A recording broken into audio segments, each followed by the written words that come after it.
Hello, this is John from Team Meat Plus Pasta, and today I'm going to be recapping our group's progress over the last weekend. We weren't able to meet up as a group, but we all talked and have been putting together all of our key insights that we discovered through our interviews and conversations that we had over the weekend. We were able to visit over 5 different trucks, varying from region and size and type of food. Somewhere in San Mateo, Menlo Park, Palo Alto, and San Francisco. And we kind of congregated all of our photos and written up interviews in a team drive, and have selected the top 15 to 20, which we have on Post-its. But I think I just wanted to talk about the biggest insights that we found. And the first one was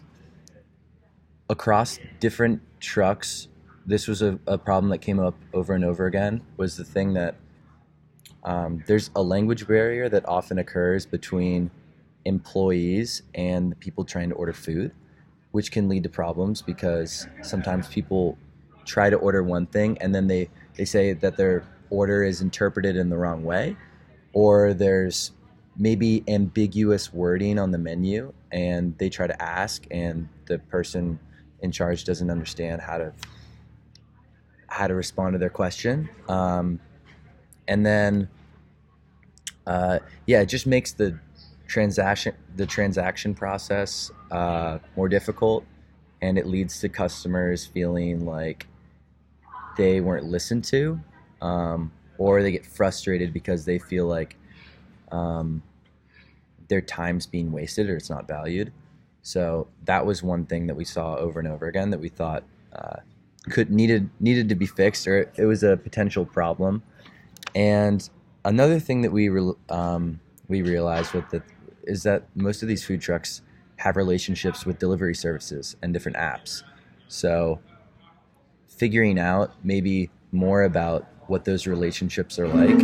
and how they can be changed moving forward would be a potential area to work on, because it seems like when these companies are coming to the trucks, there's not always a clear way to pick up, and if there aren't enough employees, it makes the passing off of food dig into the time of writing down orders from other customers who are there in person. And the last biggest takeaway was that the relationships that like the period of time when somebody comes up to the truck and is ordering with the employee who's taking their order, that interaction is really important, because the customers who felt like they had the best experience noted that there was some interaction there that was personable for them, and they could remember specifically some aspect of the conversation that made them feel good about themselves, whether it was a joke or a smile or something like that. So, and even through my experience, I noticed that some of the trucks I went to, I was like, the person taking my order, I couldn't really see them, and that because they were like so much higher up than me, and so it made it feel like I was I wasn't really being listened to. So those are our 3 biggest takeaways, and we're looking forward to cutting down our insights into more specific issues and values today in class.